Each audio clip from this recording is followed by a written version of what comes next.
কওমে নূহ ডুবে গেছে, নূহ আলাইহিস সালাম আর তার মুমিন অনুসারীরা ডুবে যাননি। কওমে ফেরাউন ডুবে গেছে, মূসা আলাইহিস সালাম আর তার দুর্বল মুমিন অনুসারীরা ডুবে যাননি। কওমে লূত ধ্বংস হয়ে গেছে, হযরত লূত আলাইহিস সালাম একাই তার পরিবার নিয়ে তিনি ধ্বংস হয়ে যাননি, ঈমানের কারণে তিনি বেঁচে গেছেন। নমরুদ বাহিনী ধ্বংস হয়ে গেছে, হযরত ইব্রাহিম আলাইহিস সালাম আর তার স্ত্রী লূত আলাইহিস সালামরা তারা কয়েকজন ঈমানের কারণে তারা বেঁচে গেছে। এই অলৌকিক যুগে এখন আবার সেটা মানুষ প্রত্যক্ষ করবে। অতএব আমাদের উচিত আমাদের ঈমান, অপরাজেয় ঈমান আমাদের মনোজগতে পোষণ করা। এবং এই শতাব্দীর মানুষ বিজ্ঞানকে পূজা করেছে, বিজ্ঞানের শক্তিতে অভিভূত হয়েছে, প্রযুক্তির যেই বিরাট ক্ষমতা,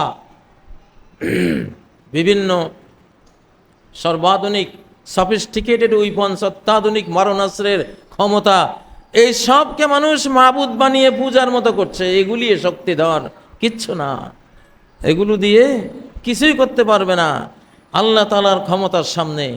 এখন আল্লাহ তাআলার সূরা জারিয়াতের শেষ আয়াতের আগের আয়াতটি,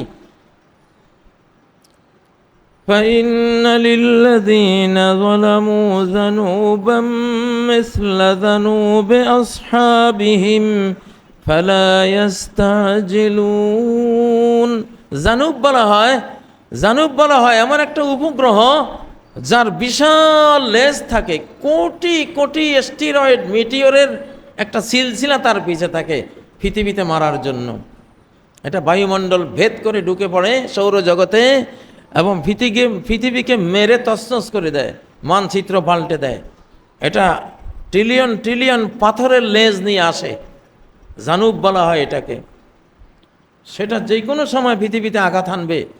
সূরা তারেকের যে তারেক মানে সেই উপগ্রহ যেটা আকস্মিকভাবে পৃথিবীর এই মানচিত্রে ঢুকবে এবং ধ্বংস করবে। এগুলি থেকে বাঁচতে হলে আমাদেরকে তাওহীদবাদী হতে হবে, একত্ববাদী হতে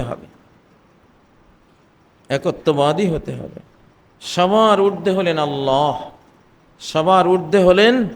আল্লাহ, সর্ববিষয়ের সার্বভৌমত্ব হলো কেবলই আল্লাহর। রাষ্ট্রের সার্বভৌমত্ব কার?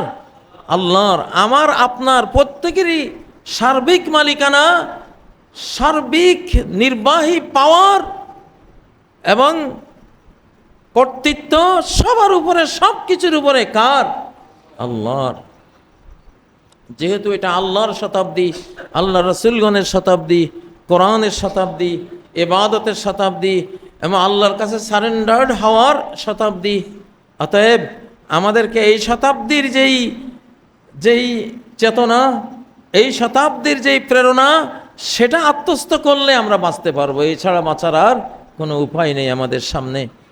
সম্মানিত মুসল্লিয়ানে কেরাম, এই জন্য নিজের পরিবারে নিজের ছেলে মেয়েদেরকে সত্য পথে রাখুন। পৃথিবী যখন নাপাক হয়ে যায়, জিনা বা বিচারের নাপাকি যখন ছড়ায়, তখন সে অঞ্চল থাকে না, ধ্বংস হয়ে যায়। এখনো ধ্বংস হবে। আপনাদের কন্যা সন্তানদেরকে, স্ত্রীকে, মাতা ভগ্নীগণকে আপনারা শালীন পোশাক পরার কথা বলেন, শালীন থাকার কথা বলেন। এই জিনিসটা বড় ভয়ঙ্কর, জাতি বিনাশী জিনিস। সমস্ত ধ্বংসপ্রাপ্ত জাতির প্রত্নতত্ত্বের মধ্যে মূর্তি আর উলঙ্গ নারীর ছবি পাওয়া গেছে, এটা কমন একেবারে সবার। তাহলে শিরিক আর জিনায় জাতি ধ্বংস হয়েছে।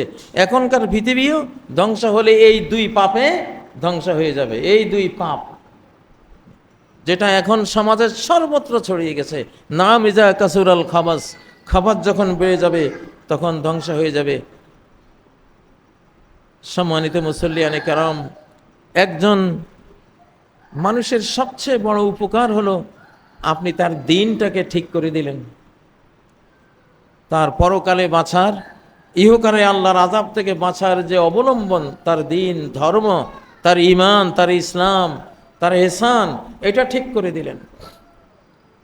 আন তা'বুদাল্লাহা কাআন্নাকা তারাহ, প্রত্যেকের ইবাদতকে সালাতে দাঁড়ালে এমন মানে নিয়ে যান যে যেন আপনি আল্লাহর সামনে দাঁড়িয়ে আছেন,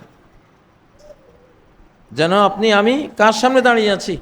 আল্লাহর সামনে দাঁড়িয়ে আছি। চেতনায়, বিশ্বাসে, প্রেরণায় এই কল্পনা না আনলে তো ইবাদত কখনো ইবাদত হয় না। এইটাই তো ইবাদত, যে আপনি কার সামনে হাত জোড় করে দাঁড়িয়েছেন, এই হাত জোড় করেছেন কার সামনে?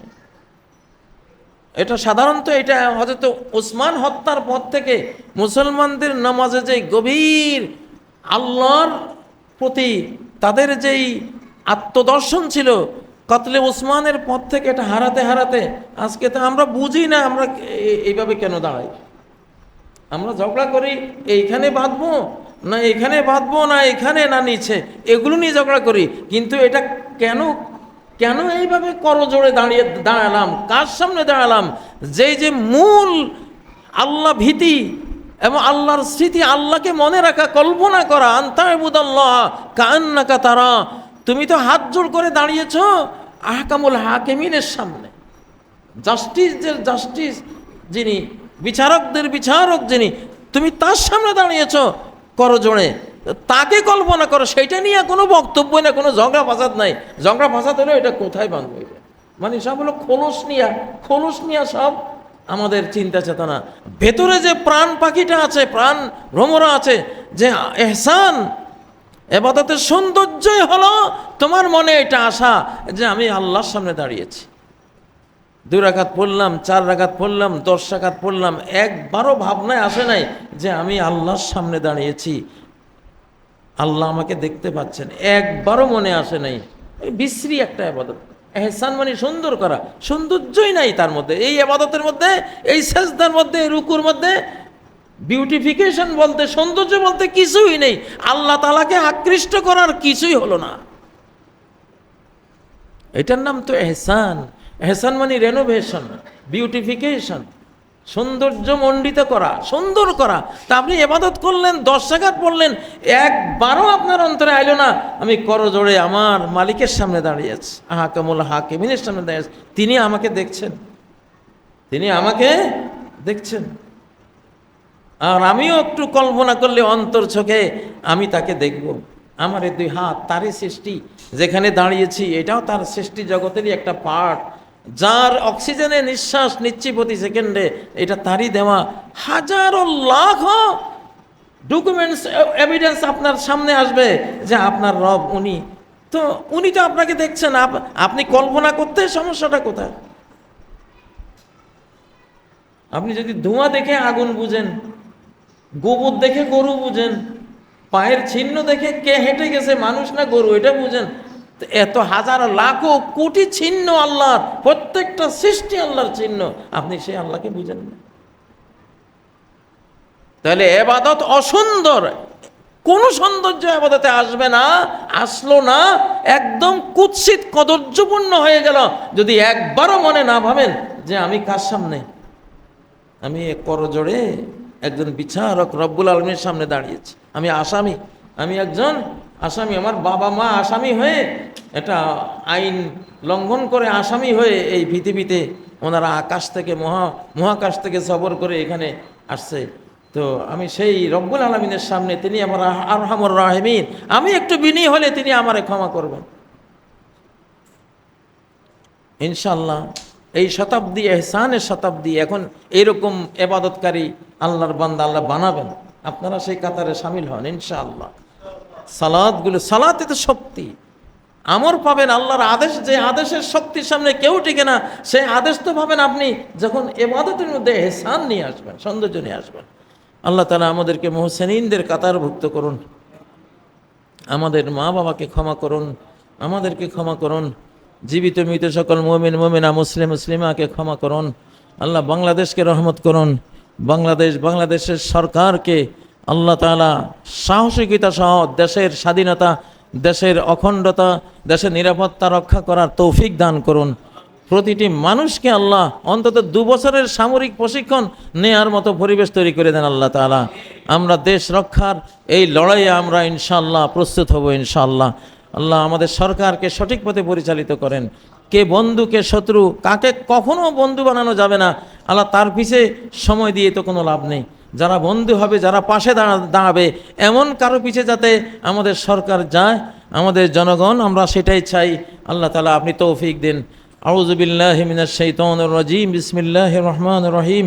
ইন্নাল্লাহা ইয়া'মুরু বিল আদলি ওয়াল ইহসান ওয়া ইতা'i যিল কুরবা ওয়া ইয়ানহা আনিল ফাহশাই ওয়াল মুনকারি ওয়াল বাগি ইয়া'iযুকুম লা'আল্লাকুম তাযাক্কারুন।